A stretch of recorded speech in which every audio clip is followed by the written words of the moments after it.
Robin Hood లాంటి mid range cinema ఉన్నా కూడా ఏమాత్రం టెన్షన్ లేకుండా సినిమా మీద కాన్ఫిడెన్స్ తో రిలీజ్ కి రెడీ అవుతోంది మ్యాడ్ స్క్వేర్. అందరూ చిన్న హీరోలే అయినా తమ క్రేజ్ తో సినిమాని బిగ్గెస్ట్ మూవీగా ఆడియన్స్ ముందుకు తెస్తున్నారు. లేటెస్ట్ గా రిలీజ్ అయిన ట్రైలర్ కి తోడు ప్రీ రిలీజ్ ఈవెంట్ జోష్ తో కావాల్సినంత బజ్ క్రియేట్ చేసుకున్న మ్యాడ్ స్క్వేర్ అంచనాల్ని అందుకోవటానికి రెడీ అవుతోంది.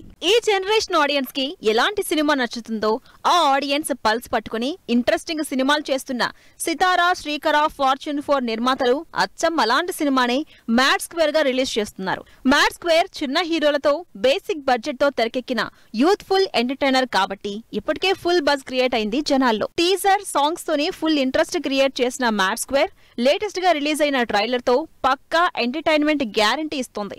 ఫస్ట్ పార్ట్ కి మించిన ఫన్ ఉంటుందని టీమ్ గ్యారంటీ ఇస్తుండటంతో మ్యాడ్ స్క్వేర్ ఇప్పుడు మోస్ట్ అవైటింగ్ మూవీ అయిపోయింది. ట్రైలర్ తోనే సోషల్ మీడియాలో వైరల్ అవుతున్న mad square pre release event తో ఇప్పటికే ఉన్న బజ్ ని డబుల్ చేసింది. కంప్లీట్ యూత్ ఎంటర్టైనర్ గా నో లాజిక్, ఓన్లీ ఎంటర్టైన్మెంట్ అంటూ ఈ శుక్రవారం థియేటర్స్ లోకి వస్తున్న మ్యాడ్ స్క్వేర్ ఈవెంట్ కి నాగ చైతన్య రావడం, అందరితో పాటు సినిమా కోసం వెయిట్ చేస్తున్నట్టు చెప్పడంతో ఇంకాస్త ఎగ్జైట్ అవుతున్నారు fans. Mad only college student life గురించి చూపిస్తే మ్యాడ్ స్క్వేర్ మాత్రం పెళ్లి, గోవా, సిల్లీ క్రైమ్ ఎలిమెంట్స్ తో తెరకెక్కింది. అందుకే మ్యాడ్ కి మించిన ఎంటర్టైన్మెంట్ మ్యాడ్ స్క్వేర్ లో ఉంటుందని కాన్ఫిడెంట్ గా చెబుతోంది టీమ్.